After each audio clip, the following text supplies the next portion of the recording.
in the wake of the election and Trump winning, a lot of people have suggested that somehow it really was a fantasy. What I would argue is that the culture actually did shift, that the majority does buy into the notion of a one America that is tolerant and diverse. I am confident in this vision because I'm confident that if I had run again and articulated it, I think I could have mobilized a majority of the American people to rally behind it. There's that, and let's discuss. Let's bring our panel right now. Joseph Pirelli is a New York City councilman who supported Donald Trump throughout the campaign, and Danielle McLaughlin is a Democratic strategist and attorney. Guys, it's great to see you. So, Danielle, when you hear President Obama saying that his hope and change vision, if I had run again and articulated this vision, I would have been able to get a majority of the American people to rally behind it. Is he right? Well, I think one thing we have to be clear about is I don't think it was a dig on Hillary Clinton and her success or lack thereof. I think what Obama was talking about was something that we didn't do as Democrats, and that was tie our vision of a one America, or I think civil rights, which Joe might call identity politics, but what we call civil rights, tying that to an economic vision that, that Americans could believe in.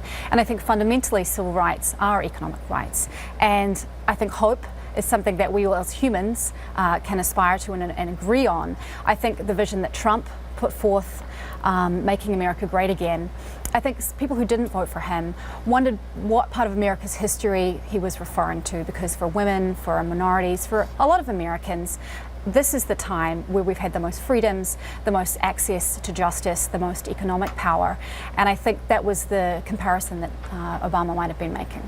I appreciate the comparison that you think he was making, but how can it not be, on some level, a criticism of Hillary Clinton? He does compliment Hillary and how she handled and how she ran her campaign, but she was the one running the campaign. So he clearly thought she should have run on a different vision, Danielle. Right. Well, and clearly she didn't win, and there were 3 key states where she didn't win, and I think there's been a lot of talk within Democratic circles and generally.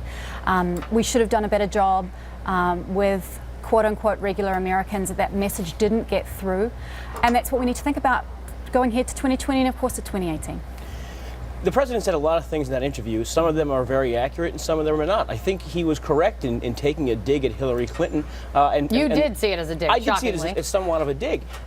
Face the facts. She was a very fundamentally imperfect candidate who lacked any type of messaging that appeared to middle-class voters. Barack Obama was a great campaigner. Barack Obama is a better campaigner than Hillary Clinton. I think it borderlined on a little cockiness and a little arrogance to say that had he been the candidate, he would have been able to articulate it better and win.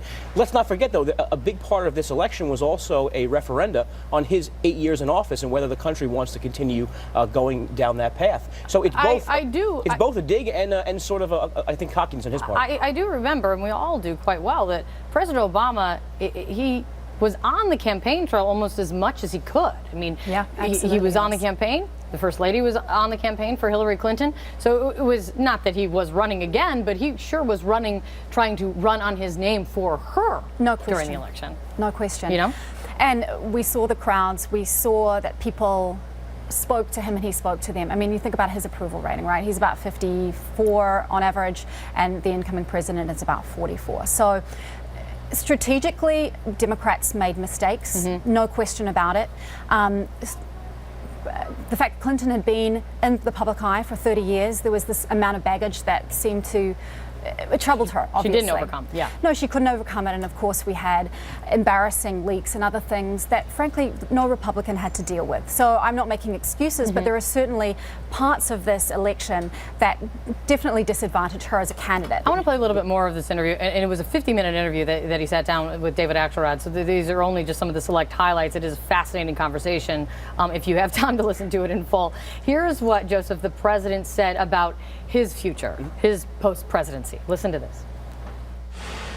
I have to be quiet for a while. And I don't mean politically, I mean internally. I have to still myself. Now, that doesn't mean that if a year from now, or a year and a half from now, or 2 years from now, there is an issue of such moment, such import, that isn't just a debate about a particular tax bill or a particular policy, but goes to some foundational issues about our democracy that I might not weigh in. I find this take fascinating. He is still going to be in Washington because their daughter is going to be graduating from high school, so he is sticking around. What does that kind of involvement look like a year plus from now? Does that concern you? It shouldn't be concerning to anyone but him. I think he's the one who's most worried about what his legacy looks like, both from the fact that, any time during his 8 years when he wasn't able to get legislation passed, he issued executive orders, some 250 or so, and you're going to see Donald Trump dismantle a lot of the things he touted. Also, you have to realize he was not a great president for the Democratic Party, and that's part of his legacy as well. You look across the country, you see the Democrats control the state houses and governorships of only 6 states now. They have half the number of total governors they had. They've lost so many state legislative seats around the country that this has been billed as something that the president has failed to do, failed to unite Democrats across the country. So he's talking about his legacy. That is not surprising, of course. Presidents in their waning days. And he's young. He's very young man. They do focus on their legacy. Someone else focused on President Obama's legacy is Newt Gingrich.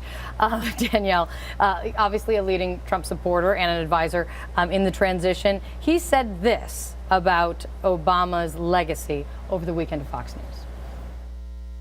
I think President Obama is beginning to figure out that his legacy is like one of those dolls that as the air comes out of it, shrinks and shrinks and shrinks. He's in this desperate frenzy. What he's actually doing is he's setting up a whole series of things to distract Trump, which will make his liberal allies feel good about Democrats and hate Republicans when Trump rolls them all back. A deflating doll and in a desperate frenzy to save his legacy. Do you think Obama's legacy is at risk here? There's no question that what Donald Trump is coming in to do is in many ways antithetical to what President Obama has tried to do in the last 8 years. There's no question that he's doing things that he wants to preserve. So we're looking at banning drilling in Antarctica. We're looking at some of these other immigration moves. He's in a big rulemaking phase because he does want to protect what he can. I don't think there's any president who leaves the White House for the last time who isn't concerned about what his successor is going to do. And I think Obama's no different. He's young, as you say, Joe. I think he's going to be out there. And frankly, the Democrats need him. I think Democrats need him to pull people together, to go out into all of America and to explain to the electorate why democratic values and why our solutions to the problems that we all face are the ones that are better for all Americans. Some of the lessons that Barack Obama talked about in this interview that Democrats need to get back out there. He even talked about even in city councils, school boards. It's school boards. Yeah, and there you go. Obamacare was pinned on the town dog catcher candidate, in some states. Great to see you guys. Thank you so much. Happy Boxing Day.